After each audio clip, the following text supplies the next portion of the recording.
Hello dear student, आप सभी का आपके अपने YouTube channel bright future classes में फिर से एक नए वीडियो की तरफ ले चलते हैं। अगर आप अभी तक हमारे चैनल पर नए हैं तो चैनल को सब्सक्राइब कीजिए, अपने दोस्तों के पास शेयर करिए और वीडियो को स्किप बिना किए आप क्या करिए अंत तक देखते रहिए। जैसे कि आज आपके सामने लिखा गया है निर्देशांक ज्यामिति का, कल हमने बताया था ना, तो उसमें से आज हम प्रश्नावली 7.1 के सभी सवालों को देखते हैं क्रम वाइज।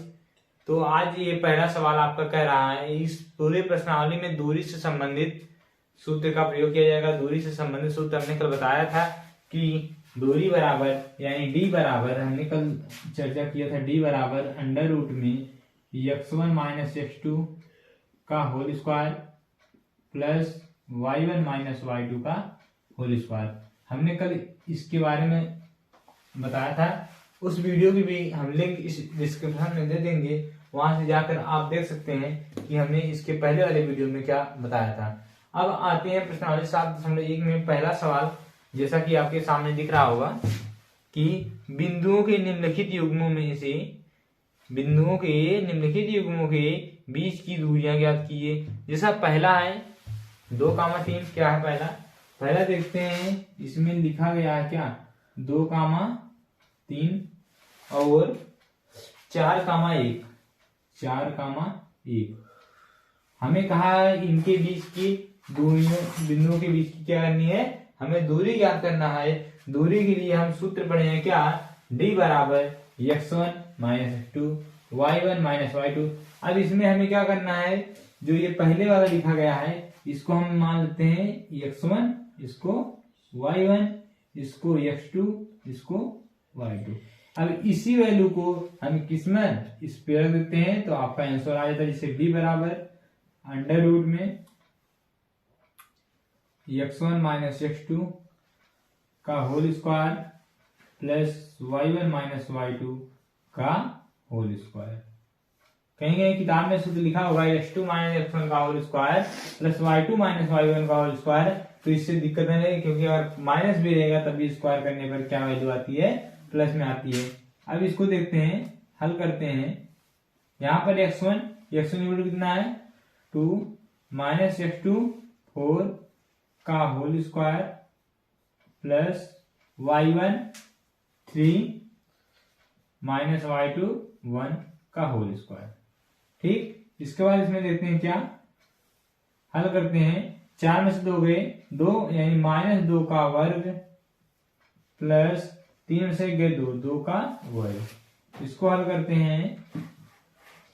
2 दूना 4 प्लस 2 दूना 4, 4 4 8, यानी इसको हम लिख सकते हैं क्या रूट में 8, या इसको लिख सकते हैं रूट में 4 गुणे 2, रूट 4 का मान आता है क्या 2, यानी इसको 2√2 भी लिख सकते हैं। यानी दूरी बराबर इन दोनों बिंदुओं के बीच की दूरी क्या आ गई 2√2 मात्रक या √8 मात्रक। इसी प्रकार आपका इसका दूसरा सवाल है कि -7, इसी क्रम में देखते हैं, दूसरा वाला देख लेते हैं।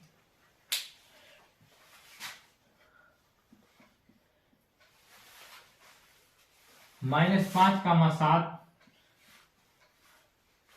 तथा -1,3 अब इसमें इसी प्रकार से हल करते हैं। d बराबर इसको मान लेते हैं x1, इसको y1, x2, y2। तो d बराबर होगा अंडर रूट में x1 माइनस x2 का whole square plus y1 minus y2 का होल स्क्वायर। ये सूत्र आपको याद होगा। अब देखते हैं इस पर, अंडर रूट में x1 इक्वल टू -5, आगे माइनस x2 इक्वल टू -1 यानी -1 और पूरे का whole square plus y1 7 minus y2 3 का होल स्क्वायर। अब इसको हल करते हैं। -5 माइनस माइनस प्लस 1 का होल स्क्वायर प्लस 7 में से 3 गए 4 का स्क्वायर। अब ये देखिए प्लस माइनस माइनस, यानी 5 में से 1 गए 4, ये आ गया -4 का स्क्वायर प्लस 4 का स्क्वायर। 4 चौके 16 प्लस 4 चौके 16, ये 16 16 हो गया 32, यानी √32 मात्रक, या इसी को लिख सकते हैं हम 16 गुणे 2, 16 का 4, यानी 4√2 मात्रक। समझ में आया? ये रहा आपका आंसर, यानी इसके बीच की दो बिंदुओं के बीच की दूरी इसी प्रकार ज्ञात करते हैं। अब इसके बाद इसका तीसरा है a, b। तीसरा सवाल देखते हैं। अब यहाँ पर अभी तक हमने अंकों में देखा, अब अक्सर बच्चे क्या करते हैं, अगर अंडर रूट में वैल्यू दिया हो या दशमलव में दिया गया हो या कुछ अलग तरीके से इसमें इंग्लिश में लिख दिया गया है, तो इसके बीच की दूरी हमें अगर ज्ञात करना रहेगा तो हम कैसे ज्ञात करेंगे, इसको देखने के लिए देखते हैं। बहुत आसान है, हम करना क्या है, वही काम करना है, x1 y1 x2 y2, यानी d बराबर अंडर रूट में x1 माइनस x2 का whole square plus y1 minus y2 का होल स्क्वायर। ठीक है, अब d बराबर आपको मिलेगा क्या, x1 a minus x2 minus a है तो माइनस माइनस a क्या हो गया प्लस a, ठीक, स्क्वायर प्लस y1 का मान b minus y2 2, minus minus क्या हो गया, ये भी प्लस हो गया b का होल स्क्वायर। अब देखते हैं a क्या हो गया 2a, क्या हुआ 2a का होल स्क्वायर प्लस 2b का होल स्क्वायर। इसका वर्गांतर करेंगे तो आएगा क्या, 2 दूना 4 a square plus 4b square. अब दोनों में क्या कॉमन है, 4 कॉमन है। क्या कॉमन है, 4 कॉमन है, ये अंडर रूट में a square plus b square. अब 4 को हम लिख सकते हैं क्या, ये आ गया 2 अंडर रूट में a square plus b square. ठीक, क्या लिख सकते हैं, a square plus b square, ये क्या हो गया आपका आंसर हो गया कितना, इतना मात्रक। अगर इसके आगे आप सॉल्व करना चाहते हैं तो सॉल्व कर सकते हैं, ऐसे अगर यहां तक आ रहा है तो आपको नंबर पूरा मिलेगा। इतना हम लिख सकते हैं क्या, इतना हो गया इसका मात्रक, यानी इसके बीच की दूरी क्या आ गई, ये आ गई। इसके बाद इसी क्रम में अब देखते हैं कि क्वेश्चन नंबर दूसरा क्या कह रहा है। दूसरा देखते हैं, आपके सामने सवाल दिया गया है कि बिंदुओं 0,0 और 36,15 के बीच की दूरी ज्ञात कीजिए। क्या अब आप अनुच्छेद 7.2 में दिए गए दोनों शहरों ए और बी के बीच की दूरी ज्ञात कर सकते हैं। यानी पीछे आपको अनुच्छेद भी दिया गया होगा, उसमें भी यही सवाल दिया गया होगा, उसमें ए और बी लिया होगा, दो शहर, उसके बीच के हमें क्या करना है, दूरी ज्ञात करना है। उसके निशान क्या क्या है, ये आपके बुक में दिया गया, प्रश्न में दिया गया है। तो इसको हम लगाते रहते हैं किस प्रकार।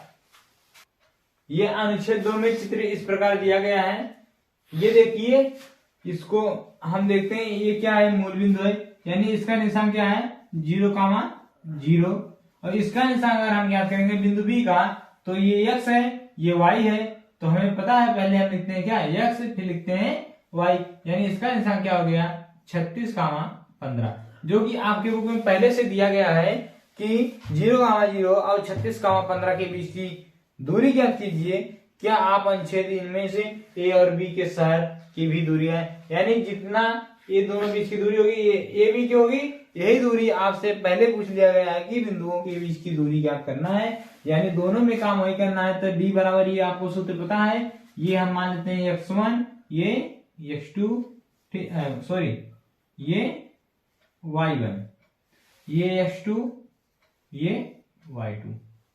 ठीक, इसी प्रकार इसमें देखते हैं क्या होगा, वैल्यू इसमें रख देते हैं, d equal to under root में x1 0 माइनस 36 का होल स्क्वायर प्लस 0 माइनस 15 का होल स्क्वायर। इसमें 36 का स्क्वायर प्लस माइनस 36 का स्क्वायर और माइनस 15 का स्क्वायर।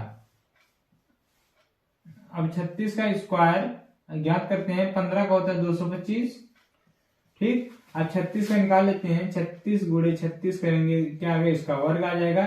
6 के 36 हासिल 3, 6 के 18, 3 21, 36 3 108, 6 9 2 1 कितना 1296, कितना हो गया 1296।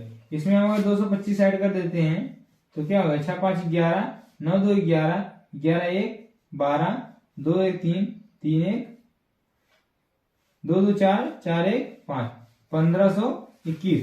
अब 1521 किसका वर्ग है, 749, 9 9 81, 739 का देखते हैं, ये वर्ग होगा किसका, 39 का। 39 गुणे अगर हम 39 करते हैं तो 3 9 9 81, 9 3 27, 27, 3 30 5 35, 351, 3 9 27, सॉरी हासिल 2 3 3 9 2 11, तो 1 7 5 12 2 हासिल 1 3 1 4 1 5 1, यानी 39 का वर्ग कितना हो गया। अब इसके स्थान पर हम लिख सकते हैं क्या, ये आया था 1521। 1521 किसका वर्गमूल है, ये है 39 का वर्गमूल है। यानी d इक्वल टू कितना आ गया 39, यानी ए और बी के बीच की दूरी कितना आ गया 39 मात्रक। कितना आया 39 मात्रक। अब एक बात और हम आपको बताना चाहेंगे कि आपके यूपी बोर्ड परीक्षा के तौर पर कि अब आपके पास समय बिल्कुल कम है। क्या है, समय बिल्कुल ही कम है। अगर आप घर पर, अगर आप क्या करते हैं, देख लीजिए, अगर आप घर पर कम से कम कितना, कम से कम अगर 6 से 7 8 घंटे नहीं पढ़ते हैं तो आप बढ़िया परसेंटेज या बढ़िया नंबर लाने की उम्मीद आप अपने दिमाग से निकाल दीजिए कि हम 70 से 80 90% के अंदर आ सकते हैं। क्योंकि अब आपके पास क्या करना है, स्मार्ट वर्क करना है, ना कि हार्ड वर्क करना है। यानी आप, हमें लगता है कि सुनने में आ रहा है कि 22 फरवरी से आपका एग्जाम होगा, यानी कितना दिन बचा, लगभग 1 महीने। त्योहार को छोड़कर यानी बीच की छुट्टियों को छोड़कर आपके पास अभी भी 30 दिन का लगभग समय है, यानी 1 महीने का समय है। आपके गणित में पूरे 15 चैप्टर हैं। 15 चैप्टर में लगभग 3 या 4 चैप्टर कर चुके हैं, जिसमें से आपको 12 चैप्टर कम से कम पढ़ना है। तो 12 चैप्टर अगर हमें 30 दिन में पढ़ना है तो हम करीब 1 चैप्टर 2.5 दिन में या 2.5 दिन में कंप्लीट करेंगे, तब जाके ये हमारा 30 दिन में पूरा 12 चैप्टर क्लियर होगा। अब देखते हैं, अगर इसके लिए आप हार्ड वर्क करेंगे तो आपको ज्यादा परेशानी होगी। आपको क्या करना है, स्मार्ट वर्क करना है। किताब देखिए, किताब खोलिए, आप एक्सरसाइज खोलिए, उसमें देखिए कौन सा प्रश्न हमको नहीं समझ में आ रहा है उसे लगाने बैठ जाइए। ये नहीं कि अगर हम 1.1 आज पढ़ रहे हैं, 1.1 का पहला, दूसरा, तीसरा, चौथा, पांचवा, छठवां ऐसे क्रम से लगाते जाएं, फिर देखिए हमें कौन नहीं आ रहा है। तब इस समय इस तरह से अगर आप पढ़ाई करते हैं तो आप ये आशा छोड़ दीजिए कि हम 70 से प्लस नंबर क्या करेंगे, मैथ में अर्जित कर सकते हैं। अगर आपको ऐसा 70 से प्लस आपकी अगर उम्मीद है मैथ में पाने की, तो आप कम से कम अपने घर पर हर सब्जेक्ट कम से कम 6 घंटे तो कम से कम पढ़िए। क्योंकि 6 विषय आपके पास हैं, अगर हर विषय में 1 घंटे का समय देते हैं तब जाके 6 घंटे होता है। लेकिन अब इसमें देखिए, मैथ तो लगभग 1 घंटे में तो हो जाता है, लेकिन विज्ञान जो है आपकी, उसमें फिजिक्स, केमिस्ट्री, बायो 3 विषय है। अगर उसे हम 1 घंटे में सिर्फ केवल विज्ञान पढ़ेंगे तो हमें नहीं लगता कि आप फिजिक्स पढ़ सकते हैं, केमिस्ट्री की, फिजिक्स केमिस्ट्री या बायो, आप तीनों 1 घंटे में कवर नहीं कर सकते हैं। अगर आपको तीनों को 1 घंटे में कवर करना है तो आपको 20 मिनट पढ़ना पड़ेगा। हमें लगता है 20 मिनट में एक हेडिंग आपको सही से उसके बारे में नॉलेज नहीं हो पाएगी। जैसे आप मैथ की तैयारी करें वैसे आप फिजिक्स, केमिस्ट्री, बायो है तो इसके लिए भी 1 घंटा बढ़ा लीजिए। यानी अगर आप कम से कम 6 से 8 घंटे नहीं पढ़ते हैं तो ऐसी उम्मीद मत रखना। और ये जान लेना कि अगर आपका यूपी बोर्ड का हाई स्कूल का मार्कशीट गड़बड़ा गया या अगर नंबर कम आ गए तो आपकी पूरी लाइफ बेकार है। यानी आप किसी को अपना नंबर या अपनी मार्कशीट या अपने बारे में किसी को बता नहीं सकते। क्यों नहीं बता सकते? क्योंकि आपका नंबर क्या है, इसमें कम है, तो आप किसी को अपनी मार्कशीट दिखा नहीं सकते। और आप कितना भी पढ़ने में तेज हो, अगर आप पेपर में अगर आप सही से नहीं लिखते हैं तो आपकी पूरी साल भर की पढ़ाई क्या होगी, बर्बाद हो जाएगी। इसीलिए अब आपको क्या करना है, स्मार्ट वर्क करना है, ना कि हार्ड वर्क करना है। आपको हार्ड वर्क के साथ साथ स्मार्ट वर्क करना है और नाजायज ढंग से कहीं इधर उधर जाने का प्रयास ना करें। इससे कहीं शादी विवाह आ गया, या कहीं इस समय तो ठंडियों में देख रहे हैं कि टूर्नामेंट ज्यादा हो रहा है, बच्चे मैच खेलने जा रहे हैं, तो सबसे बड़ी लापरवाही, अगर मैच कोई भी खेलने जाएगा, कम से कम अगर टूर्नामेंट होगा तो 3 घंटे से 4 घंटे के बीच का समय आपका खराब हो जाएगा। क्योंकि अगर 2 पारियां उसमें होती हैं, एक आप खुद खेलेंगे और फिर दूसरे में आप फील्डिंग करेंगे, यानी दूसरों को भी खिलाएंगे, तो क्या होगा, इसमें आपका समय बर्बाद होगा। इसलिए मैं कहना चाहता हूं आपसे कि अगर आप सभी ऐसी हरकतें करते हैं तो इन सभी हरकतों को क्या करिए, छोड़ दीजिए। बस केवल फरवरी भर, कितना, फरवरी भर आप क्या करिए, मन से पढ़ लीजिए। ये 2 महीने जो आपके पास बचे हैं, जनवरी और फरवरी, ये नए साल का शुभारंभ हो रहा है। नए साल को आप ऐसे मत बर्बाद करिए कि जैसे पुराना 2022 आपके साथ बीत चुका है। और फिर ये, और अक्सर बच्चे ये उम्मीद लगाए बैठे हैं कोरोना आ रहा है तो परीक्षा नहीं होगी। ये अपने दिमाग से निकाल दें कि परीक्षा नहीं होगी, परीक्षा हर हाल में होगी, चाहे वह ऑनलाइन सरकार कराए या ऑफलाइन कराए, लेकिन परीक्षा आपकी क्या होगी, होना तो निश्चित है। क्योंकि जब टाइम टेबल आ गया है और बोर्ड परीक्षा की फीस भी जमा कर ली गई है। अभी दूसरे देशों में ये कोरोना तेजी से फैला, लेकिन अपने इंडिया में अभी तक तो आया नहीं है इतने तेजी से कि लॉकडाउन लग जाए। अभी तो छुट्टियां हो रही हैं, लेकिन ये छुट्टियां क्यों हो रही हैं कि ये मौसम के प्रभाव से, ना कि कोरोना के प्रभाव से। कि बच्चे अक्सर देख रहे हैं हमारे गांव में क्या है, खुशियों के माहौल चल रहे हैं कि कोरोना आ रहा है। हमारी भगवान ने सुन ली। बच्चे कभी कभी स्टेटस भी लगाते हैं कि कोरोना तुम किधर हो, परीक्षा नजदीक आ रहा है। तो ऐसी गलती आप ना करें, आप स्टेटस पे ध्यान ना दें। आप फोन चलाते हैं तो फोन चलाना बंद कर दें, और क्या करें, सिर्फ अगर फोन चलाते हैं तो पढ़ाई से रिलेटेड ही देखें वीडियो, ना कि आप घर को दिखा रहे हैं कि हम पढ़ रहे हैं, साइड में पिक्चर लगा के बैठे हैं या गाना सुन रहे हैं। ऐसा काम ना करें। बस केवल और केवल कितने महीने, 2 महीने अगर आप पढ़ लेते हैं तो आपकी लाइफ अब यहाँ से बन सकती है। और हम कहना चाहेंगे कक्षा 9 वालों से भी कि आप लोग इतना खुश मत होइए, क्योंकि आप लोग का भी बैच अप्रैल से स्टार्ट होने वाला है। तो आप भी कक्षा 10 की पढ़ाई धीरे धीरे वीडियो के माध्यम से करते रहें। आज के लिए इतना ही। अगर आप हमारे चैनल पर नए हैं और जानकारियां अच्छी लगी हो तो चैनल को सब्सक्राइब करिए, अपने दोस्तों के पास भी शेयर करिए और लाइक करना ना भूलें। अगर कोई समस्या हो तो आप कमेंट सेक्शन में जवाब दे सकते हैं।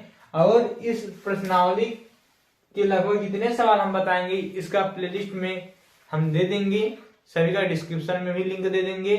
आप जितना मन करेगा आप देख सकते हैं वीडियो कि कितने सवाल हैं इस प्रश्न में, कहां से प्रश्न उठते हैं। जैसे इस प्रश्न से 2 नंबर का एक क्वेश्चन उठेगा जो कि 20 की दूरियों से, हर प्रश्नावली से लगभग 2 या 3 नंबर के प्रश्न पूछे जाते हैं। इसीलिए प्रश्नावली का सवाल क्या होता है आपके बुक में दिया होता है। तब अभी इस वीडियो को हम यहीं पर एंड करते हैं। धन्यवाद।